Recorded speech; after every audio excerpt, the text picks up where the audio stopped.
Hi, everybody. Thank you for joining me today. I am your host, Cherise Williams, and today we are interviewing somebody who I completely adore, and she is taking the paranormal field by storm. If you are interested in the paranormal at all and you're online at all, I'm sure you've probably seen her and her work.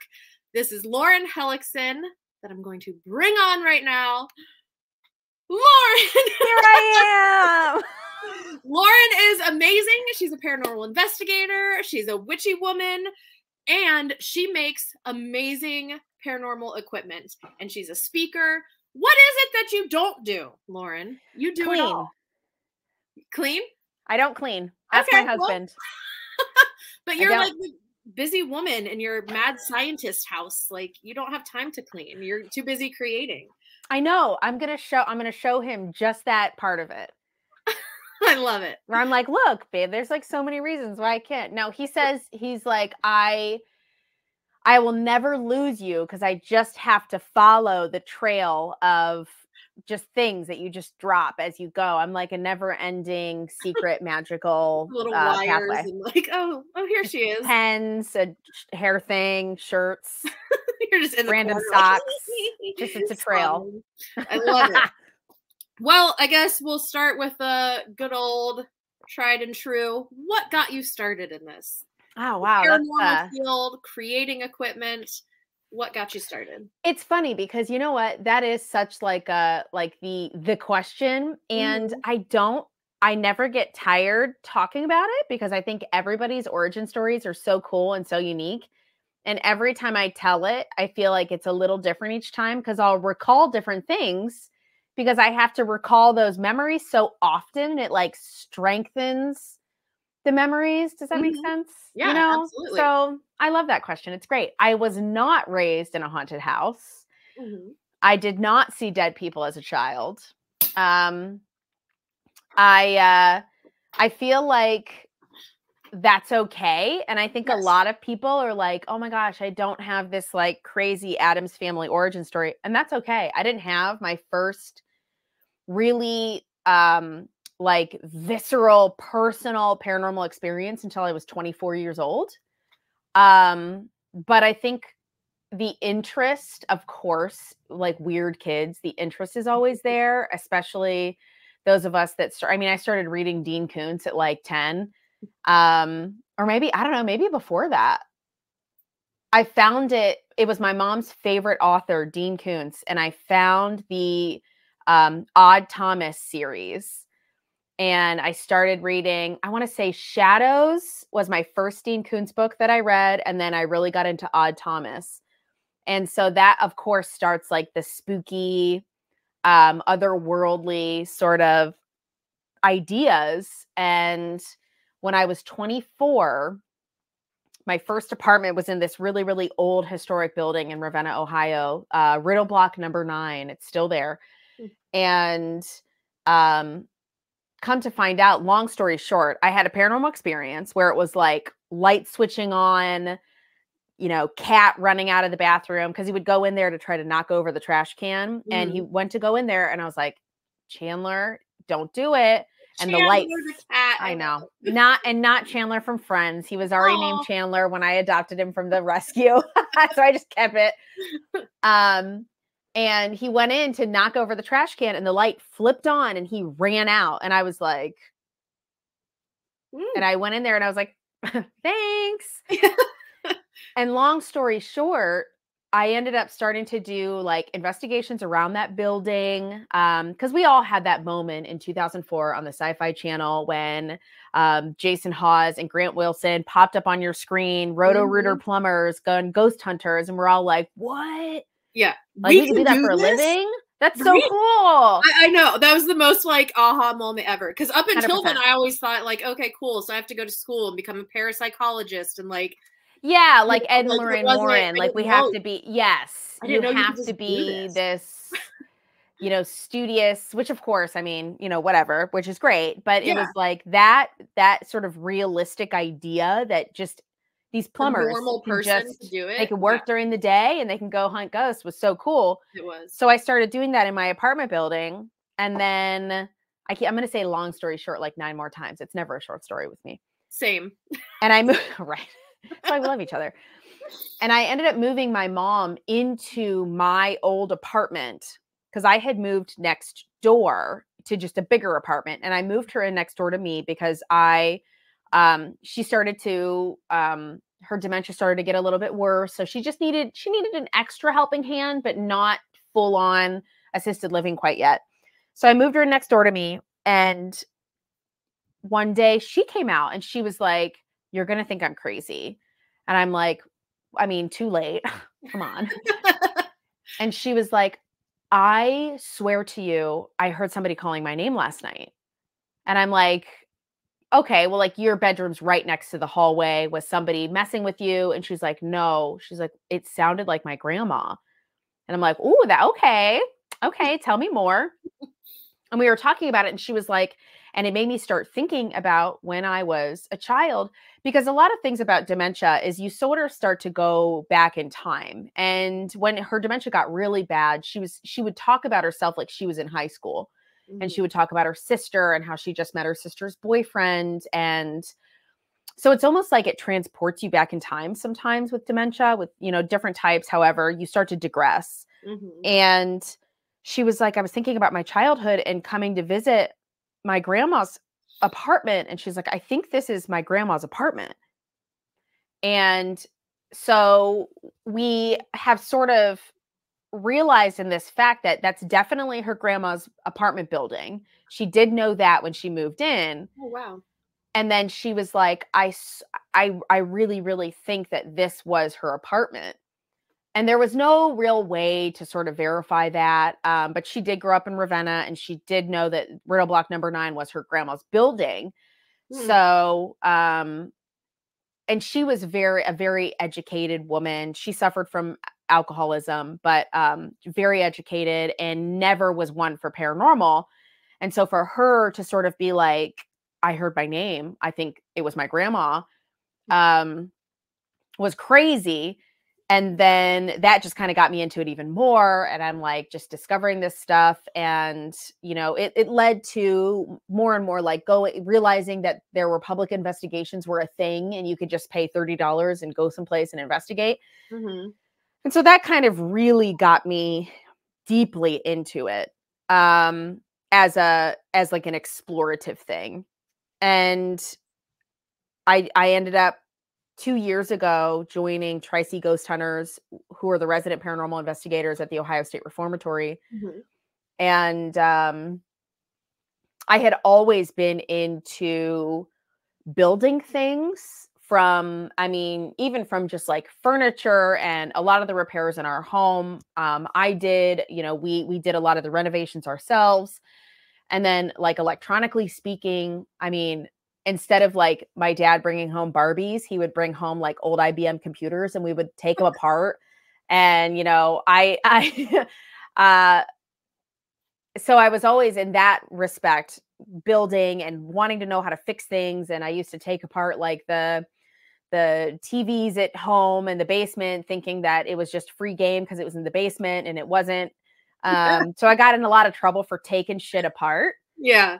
And I really started to get into the idea of paranormal equipment. And I'm like, how does this work? How do people know how ghosts are like?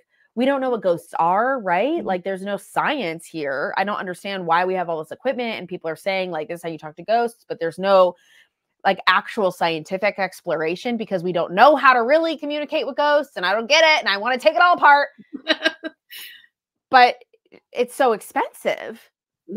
So trying to find ways to affordably explore this side, the techie side of it. And Greg Fiketic, who is the head of Tri-C Ghost Hunters with his wife, Kathy, had this like little, of course, I don't have anything next to me. Why? Because why would I do that? Had this that would be organized. Why?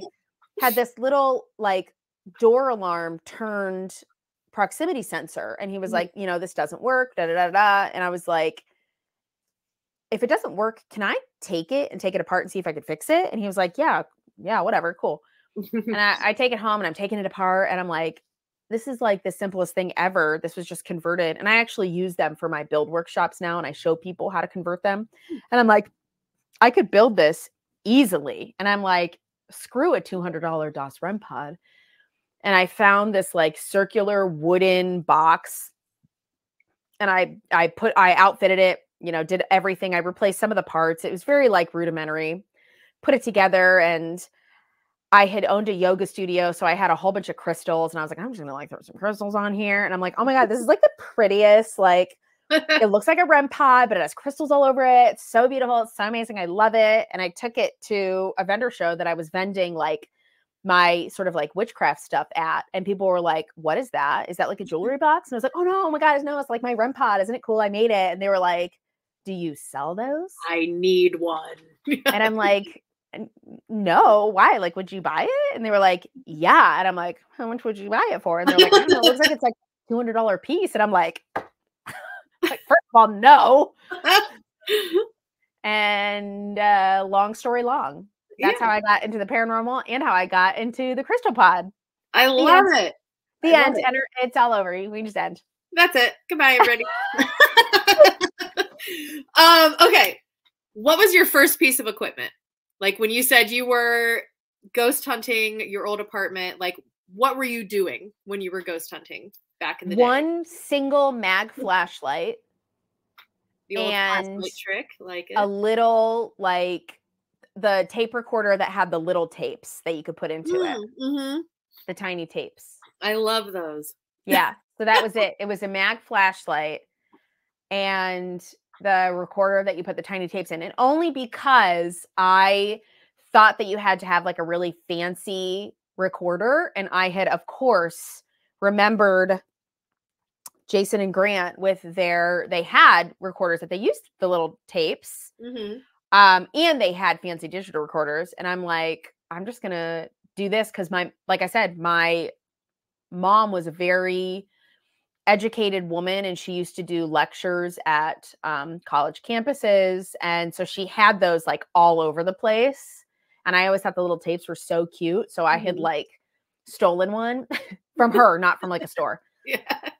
And I was like, wow, you know, whatever, I'll just do this because you could just reuse the tape and it's great. And it's kind of like a digital recorder and whatever. So yeah, so a mag flashlight and a little tiny tape recorder. That's what I got started with my EVPs was the little tiny tape recorder. Little tiny tape. They're so cute. It was so hard to like get it onto the computer because you had to have oh my God, it was awful. Specific chords and all this software. Like it was difficult to ghost hunt back in the day. It really was. And so I just never would put it on a computer because because I had like a Dell laptop. Oh, I remember Dells. That I had bought when I was like 19. I was so excited. And it was just like, I don't know, the crappiest laptop in the world. I'm pretty sure it had laptop. And I pulled it out the other day. I'm like, this is so heavy. Like, yeah, it's crazy. Oh man, the one before, like the family laptop that was this thick. Yeah. And it had the CD-ROM and the mini like floppy disk drive. Yes. I made some fun DVDs with that. Oh yeah. I used to burn CDs. I found, for some reason, I don't know why I still have it. In our basement right now, I found a huge stack of blank CDs. I'm like, what? Why is this in my house now? How did this travel with me? See, I take everything as a sign because now I'm like, okay, well, that's a sign that now maybe like your next piece of equipment that you work on utilizes old CDs somehow. Like, I don't know. Maybe you can record really amazing EVPs with CDs. With Who knows? CD-ROMs. And then I can write on it. You guys heard it here first. All right. In paint marker, write on it like EVP mix summer 2024. Ghost Mix 24. Oh my goodness. All right. So I guess speaking of equipment, what is your favorite piece of equipment and what is your least favorite piece of equipment that you see utilized in the field? Oh man, I have such a hard time with, okay, maybe not like it doesn't have to be your least favorite, but what is there? Okay, so what is your favorite? And then what is a piece of equipment that you're just kind of like, meh, like I'm not that impressed by it. Like I could take it or leave it. So, all right. So, my favorite piece right now, I can't even talk about because I built it. So it's amazing then. I was sort of thrown an idea from someone, and so the idea was like, I can go. So the idea was like, I'm really interested in the idea of like a shadow detector, like to detect shadow people. Okay. And my first question was, well, what are shadow people? Mm-hmm. Like, because there's so many ways that you can describe, like, what is it? Is it, do they have mass? Are they made of a specific type of energy? Is it static? Is it, electromagnetic radiation? What wave is it? Like, what's the wavelength of energy? So there's all of these ways that you can ask these questions. So I'm like, okay, so I'm going to simplify that. Let's think about how we want it. We want to detect the movement of shadows. So we're thinking movement, something that detects movement. And there's a lot of motion sensors out there, and there's a lot of different ways that we have motion sensing technology. And I am a big fan of making sure that we're utilizing multiple forms of energy. So we're not just utilizing the passive infrared and the microwave, even though they're different wavelengths on the same spectrum. And that's fantastic. And I do think that they're very important, and especially working together. But then there's all these other different ways that we can sense motion. Mm-hmm. And so I took multiple ways and put them all together in one piece of equipment. This sounds amazing. Oh my God, it's so cool. I have been demoing it. I demoed it at my last event at the Freemason to Mansion building. And I'm still working out bugs. So like, it was like, I demoed it, but only 2 aspects of it were working at the time. But there's this whole thing that it can either go on battery, or there's like this other way that you can use it. And it is my absolute favorite thing right now. I am obsessed with it. I can't wait to see this in action and actually like hear about it. I'm excited. It is. I'll show it to you after this. But I will say that if people come to in-person events with me, you will get to see it. I'm really protective, so I'm like, please no, I'm like protective and egomaniacal about it. I'm like, no pictures, please. While I'm still working out bugs. And I'm like, no pictures, even though it's not working optimally. But it's just a very unique piece, and I am really, really proud of it right now. I like gave myself a crash course in like coding and programming in order to build it. So I was obsessed with like 2 months straight doing nothing but like locking myself up here, like not showering, and like working on like figuring out how programs work, and like, no I's and O's or anything, but definitely like sort of like Arduino based programming, and just like hair is all a mess. And my husband's like, do you want to eat? And I'm like, get out, leave me alone. And so it was a really cool experience to build something. So that is my favorite right now, aside from, of course, things that I build. I want to say favorite other than that.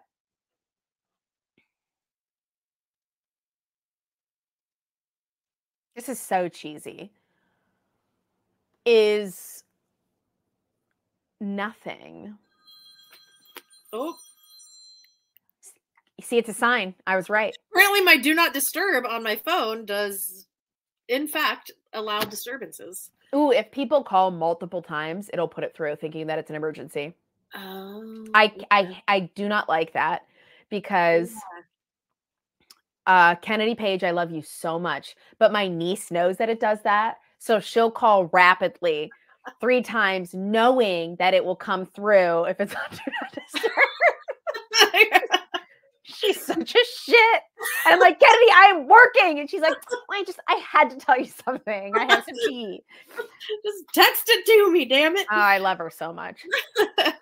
But I feel like my favorite equipment is none at all, because I'll get so into the tech side that I'll almost just start like deconstructing my belief in spirituality. And I don't want that, because I think if you're too much in one direction, too much in the other, you become incredibly biased. And so I like to keep that balance of really hyper technical, I like to say pseudoscientific, but also like scientifically practiced, at least, even though I know like all of this is very much pseudoscience, and but analytical and objective. And if I get too much into that, then I really start to I always question my beliefs, but I almost start to deconstruct, not in a constructive way, away from the spiritual beliefs. And I don't want that, because I am very still objective about my spiritual beliefs. Like, I know full well spiritual beliefs are very, very personal. And I'm so sorry, they are not for converting others. Indoctrination is not where it's at when it comes to religious and spiritual beliefs. I think they're very, very personal, but I don't want to deconstruct away from them, because I feel that a lot of my spiritual beliefs help me so much in building and developing and exploring. So at the end all be all, if I had to choose between one or the other, because I have a very like objective and analytical way that I can explore, even if I'm not doing it with equipment, I would say like no equipment at all, just me. I like that. Because then I That's experience. interesting. I think that would surprise a lot of people, considering you make equipment. I think that would surprise people. Well, and like when I'm using the equipment too, I am not looking for ghosts. Like, so I am not trying to experience even like personal experiences, nothing. It's all shut off and tunnel vision, just what the data is telling me. That's it. Okay. And can you explain that a little more? Like, because I'm sure some people are like, what do you mean? So you make this piece of ghost hunting equipment, you go into this supposedly haunted place, but you're not looking for ghosts. So what are you doing? It's the same thing when I tell people that I don't believe in ghosts. So yeah, what the hell are you doing, Lauren? So when I say that I am not hunting for ghosts, I do not believe in ghosts, and my equipment is actually not made to ghost hunt. I'm saying that in terms of having that mindset, eye on the prize, looking for a ghost, again, creates that sort of like myopic tunnel vision of experience. And I know the crystal pods, I know how they're used in the field, but spoiler alert, they're not meant to be communication devices. They're not meant to be yes or no, show us you're here devices. They're not meant for us to imagine a ghost walking up to it and touching it. See, that's exactly what I do. I'm like, oh. That's okay. That's okay though, because how people want to use them in their own experiences is why I make them. I am not here to dictate how something I've made is used, but I am sharing how, like, the intention behind me making proximity sensors is more or less for the atmospheric changes in the environment and how it might trigger a change in energy around the device. Could that be, Thomas Jefferson walking up to it and going, what is that? Beep, beep, beep, beep, beep, beep. Maybe. Yeah. But if that's all I'm looking for and all I'm thinking is happening, then we're doing this. Because that's all we're looking for.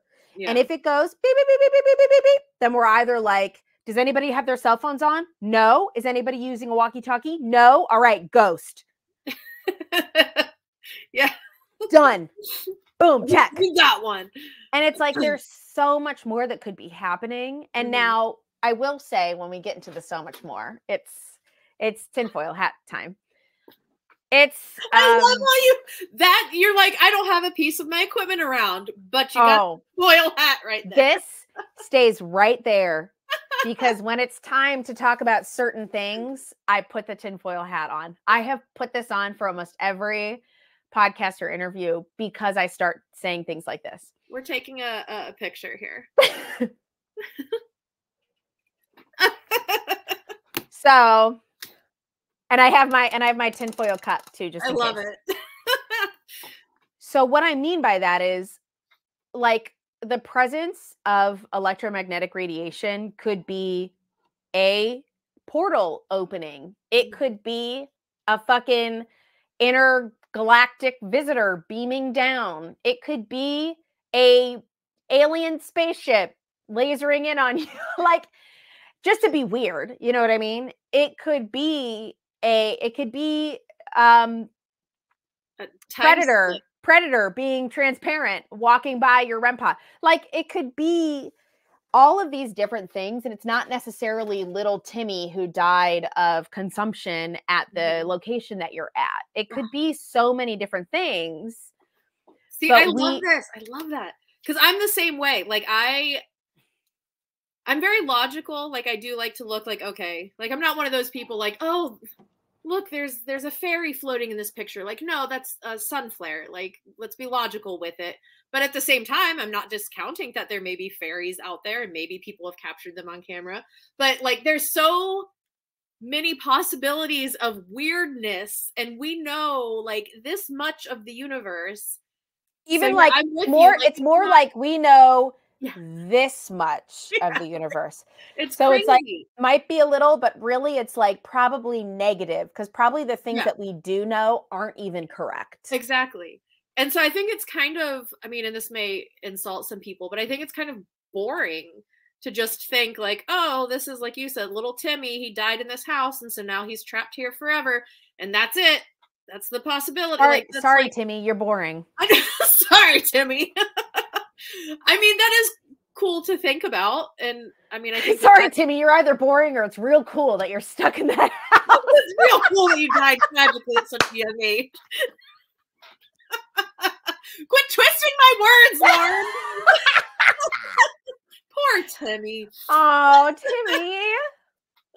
Sorry. Anyway, I don't even know what I was saying now. The point is that there's a whole wide world of weird out there. We don't have to just fixate on, well, I guess nowadays it's either it's a ghost or it's a demon.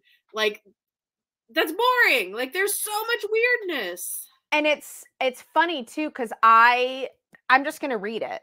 I'm gonna read it because I'm like, this is exactly why I posted what I posted today. Or Tuesday, if this comes out on Friday, on Tuesday. I'm just gonna read it verbatim if that's okay. Yes. So for me, and this is my whole idea around ghost hunting. Mm-hmm. What if we have humanized, because we're known to do that. You know, my dogter, Eleanor, she might be a pit bull, but she's a person. We've humanized the energy we refer to as ghosts and spirits to the point that if it presents itself as, to the point that it does present itself as human because of our conditioning. Mm. So furthermore, the proof as well, supporting that the energy is human, is purely based on our humanization of that activity. And so it's kind of biased. So we think it's humans haunting places. And so we go in there with our equipment. And when we say, are you a human? And something lights up, we're like, see, it's a human. Mm-hmm. So it's like we're humanizing the activity itself to further sort of concrete our idea that this energy is human beings. And we see this throughout history. We see this in religion. We see this in mythology. We see this. I mean, I use those interchangeably. Religion and mythology to me is the same thing. Mm-hmm. And that's not because religion and mythology are all stories made to teach. Mm-hmm. But it's also made to teach things that we don't have concrete information for. So, and this you say, I don't want to offend anybody. I pretty much live on the line of probably offending people. But for me, the idea of even like God and religion are just lessons to either control people or to just teach them different moralities. And we see this in like gods, spirits, mythological beings communicating with human beings through animals, through things, the burning bush, through stone tablets, through human forms, angels coming down as, you know, a human form so that we can perceive them with our tiny pea brains. And we've, throughout history of humanity, we have been placing godly stories in place of things that we don't understand. Always. We don't understand the sun. It's a god. We don't understand the stars. It's the cape of a god with holes punched through it. Or it's a fairy who rides across the horizon with spider webs behind her. And there is this, Plato had this, you know, the allegory of the cave, which is all of these people chained inside of this cave. And the only thing they can look at is the wall. And the wall has these kind of like shadow figures going across it. And that's sort of the way that human beings are being controlled, because they're locked inside this cave and the only thing they can see are shadows. And it's whatever shadows are being projected up there is sort of what their reality is, when all they have to do is just sort of turn around and look over the wall and the entire world is out there. And I said, you know, instead of Plato's allegory of the cave, maybe it should be the allegory of the ghost hunt.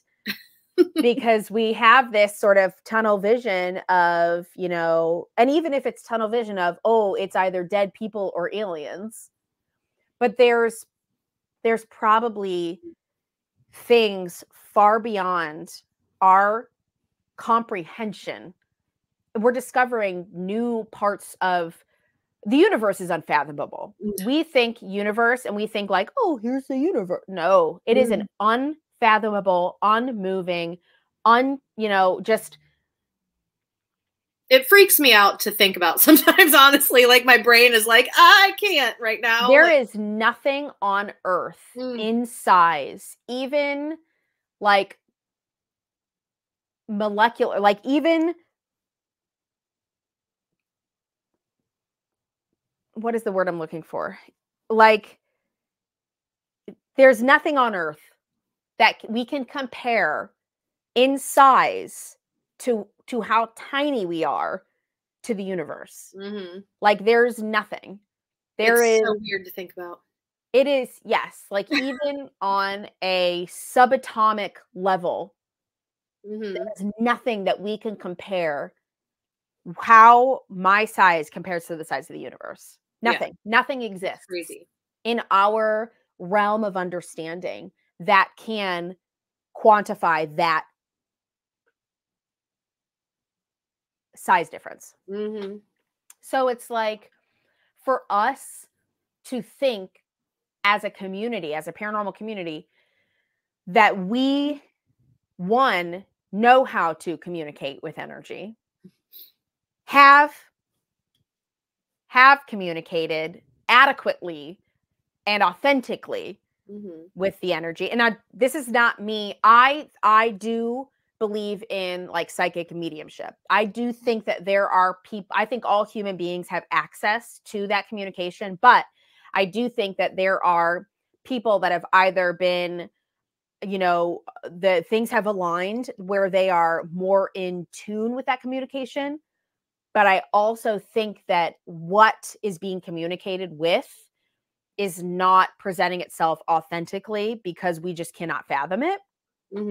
But I don't discount those gifts. Does that make sense? Yeah. It's like, I believe in those gifts, but I not fully thinking that we understand the actual comprehension of what they are communicating with.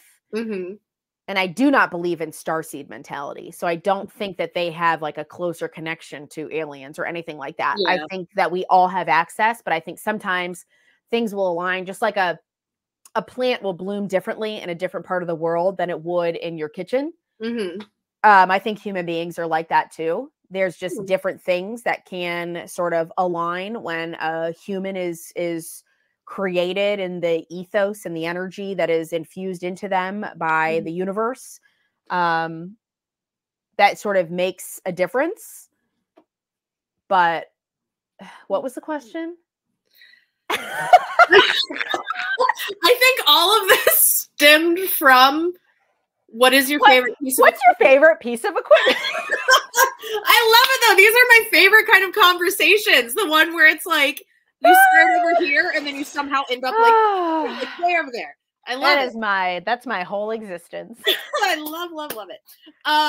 This will be interesting when we host our events later this year. P.S. By the way, Lauren and I are hosting 2 events together in Ohio for the year. It's gonna be crazy.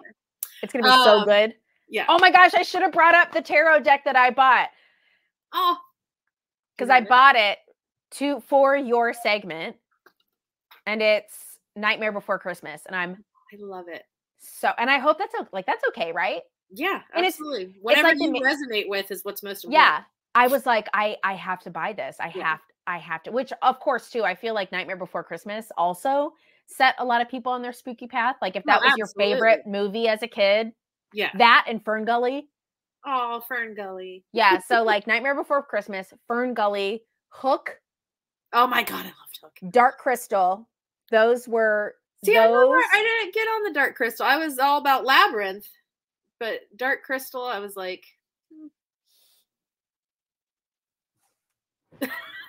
she's thinking of something.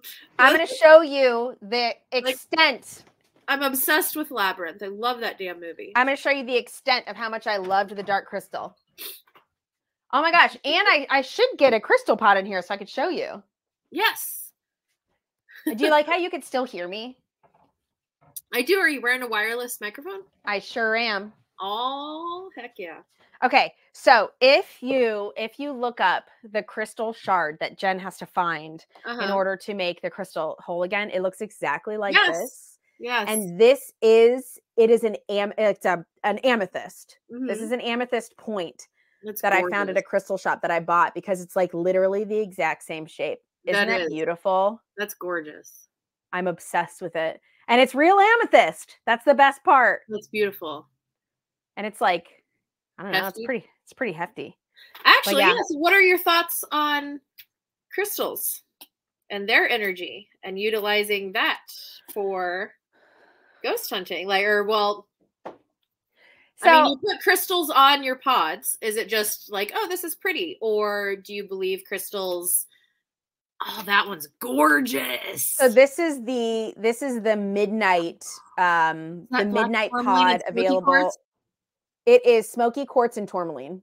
Oh, I just died, I think. Those are my 2 favorite. Yeah. So this is the midnight edition of the crystal pod that's available on the Ghost Hunter store. That is gorgeous. Yeah, isn't it beautiful? I love this one. So I have the midnight, and then I have the amethyst, and that has amethyst and clear quartz. And so crystals, again, there's no backing that crystals do anything to a human body organically.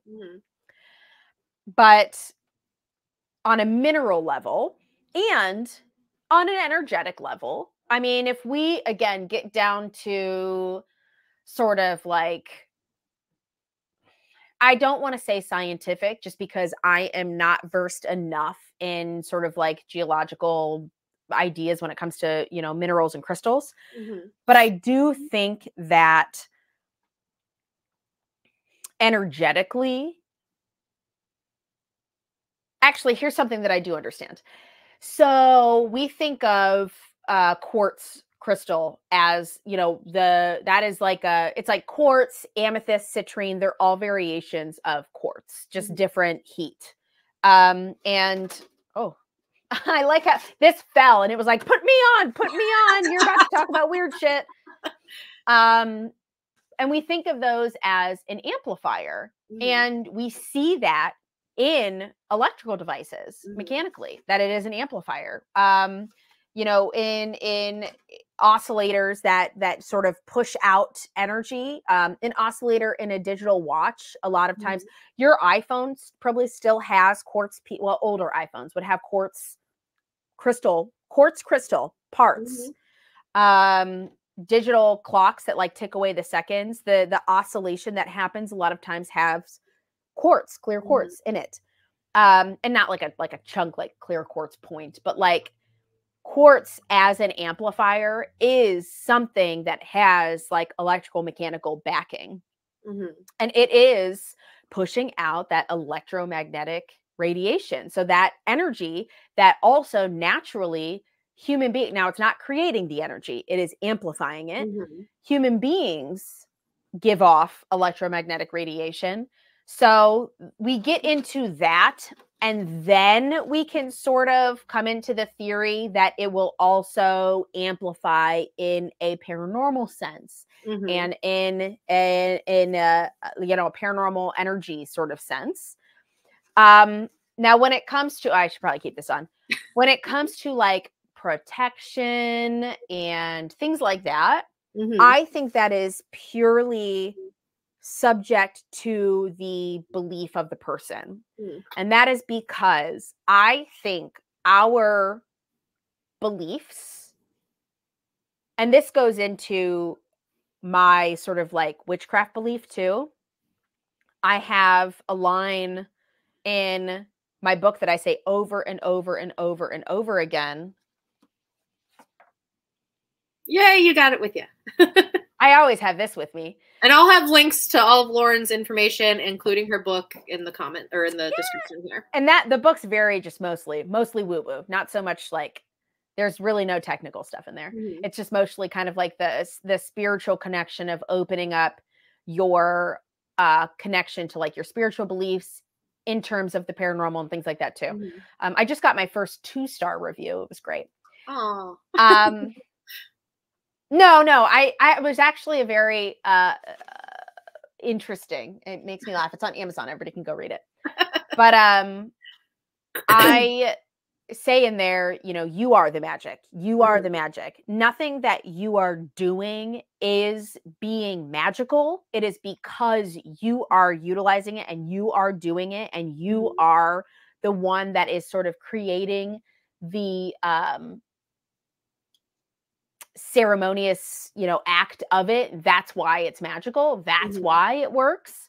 So for me, the crystals are that same sort of thing. They're almost just like the catalyst to your own energy.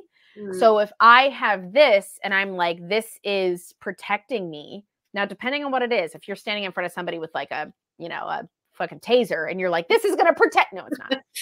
It's not. But if you are in a space where you are feeling uneasy energetically or anything like that, and you firmly are like, that my crystals are cleansed and I have my amulet on and this is my protection piece, it's very likely that you are going to come out of that situation unscathed. Because I also don't believe in attachments or possession. But that's neither here nor there. But and honestly, hey, look, I'm almost 40 and I've yet to be possessed. So the mind is a powerful thing. Or maybe I am. I've been possessed this whole time. That would explain a few things. No. But our belief in our magic and our belief in our energy and our belief in our protective modalities and our protective instruments is very, very strong magic. So with that, on a end all be all, if I hand somebody a crystal and they're not really into it, is it going to protect them? Probably not. Maybe my belief that it's going to protect them extends my magic to them. Possibly. I make my husband wear a protective amulet every time we go somewhere. He has to put it in his pocket. And he also hasn't been possessed yet. But so it's like a yes and no. Yeah. It's like a yes and no. You really have to believe in what you're doing in order for it to be successful. Yeah. And that goes for a lot of things. Agreed. All right. Now the tough part of the question. What piece of equipment are you like, meh, like, doesn't really impress you? I was just thinking in my head, I think I talked my way out of answering that question. Nope. And there you go. Okay, and this right isn't you back to it. This isn't you saying that this piece of equipment, whatever you're about to say, is garbage and people are not getting accurate results with it and people who use it are stupid and the people who design it are dumb. Like, you're not saying that at all. This is just a piece of equipment that you don't personally really resonate with. Maybe a piece of equipment that you're like, I don't know, like, how is this actually really working in relation to these potential paranormal energies? Like, piece of equipment that if you had a whole table of all of the ghost hunting equipment in the world, this is a piece that you probably would not really reach for. All right, so putting you on the spot here. We asked some tough questions here. I can still skirt around this. This is going to be good. I can still make it a good, safe answer. I can say some pieces that I'm interested in learning more about how they work, because I don't feel like the transparency in how they work is there. And that is the majority of yes/no devices. Okay. I think that there could be some more study and transparency around how they're working, because a lot of yes/no devices are sort of advertised as like clear, concise answers from the beyond. And it's like, if you have figured out how you can accurately communicate on a yes/no level with spiritual energy, and you are not sharing that with the community, then I don't necessarily think that you're being not honest, but I really believe in transparency. And I think if somebody has figured out how to accurately put together a yes/no device for spirits, that there would be a lot more scientific study over it. And if I am not seeing like NASA experimenting on your device, then I don't think that your calculations are as accurate as you are advertising them to be, I guess. Okay. And I also talking about one of my personal favorite pieces of equipment, but that's okay. That's okay. We'll talk about that later. Okay. And it's not, and the thing is that I can't see, because I have used some yes/no devices, and I do think that you get that sort of like pump of serotonin, and you're like, oh my gosh, you get that light, you get that satisfaction, because human beings, like, we want that. We want to feel like we're making progress. And it's very hard to go into a space and have nothing happen with your equipment because you're questioning, does it work or not? And it's like, are the answers that we're getting... Sorry to interrupt you. Do you hear Lucy? Is that a dog? Yes. I thought it was a person. Is she the world's getting loud. Somebody decided now's the time to like mow their lawn or something, and then now Lucy's like, do you play Zach Hansen's hit from like 2000 something, Lucy? Because you should. Oh, I have not. From Hansen. Yeah, the youngest Hansen wrote a song called Lucy, and it's actually about Lucy from the Peanuts. And it's a very adorable love song to Lucy, and you should play that for her. Oh, Lucy, you hear that? I'm going to play a song for you. It was my... You got like 5 more minutes to be quiet. It was like my favorite song from the height of the Hansen craze. Oh, I was never into Hansen, but I will look up that song. It's so bad. How do you feel about... Well, I guess it's kind of, all of the equipment we could say the same things about. So I will quit asking you. We can talk about it afterwards. I guess we will move on into just how can people find you? What do you got coming up? I need to start doing like full rants. Like I'll clip this, clip a part of the question, and then I'll do like a whole rant on YouTube so that I could spend like 2 hours on each question. I love it. Do it. Because I'll tell you what, man. Yeah. It's an open portal. But here we go, because I'm mirroring. You can find me here on everything. Okay. at Lauren Hans. And you're Lauren Hans on all the platforms, Instagram, TikTok. All Instagram, TikTok, even on Facebook. If you search Lauren Hans, you'll find me. Okay. And then if you even just throw Lauren Hans in Google, even if you throw a .com on the end of Lauren Hans, it takes you to my website. Cool. Lauren Hans is attached to absolutely everything. No underscores, no nothing. Just Lauren Hans, all one word. Throw it in a search engine and you'll find me. I'm not laughing at you. I'm trying to remain professional, but she's Lucy. Oh, she stopped for a second. Like, Lucy, what are you doing? Make sure you don't cut this part out. This needs to I'm be not going to. Like I told you at the beginning of this, I don't like editing. So, I mean, especially when it's like a short little video, I have fun editing. But when it's yeah, for sure. When it's a long one, no way. Yeah. Are you kidding me? I'll probably chop the very beginning if there's like an awkward silence, and then that's it. So if you are interested in building your own equipment or learning more about how equipment works and kind of the science behind your favorite ghost tech, Lauren is a wild woman who is like all over the place for 2024, and I'm sure my gosh, beyond. So if you're watching this in 2024, definitely head to her website, her social media, see where she's going to be, if she's going to be in your area.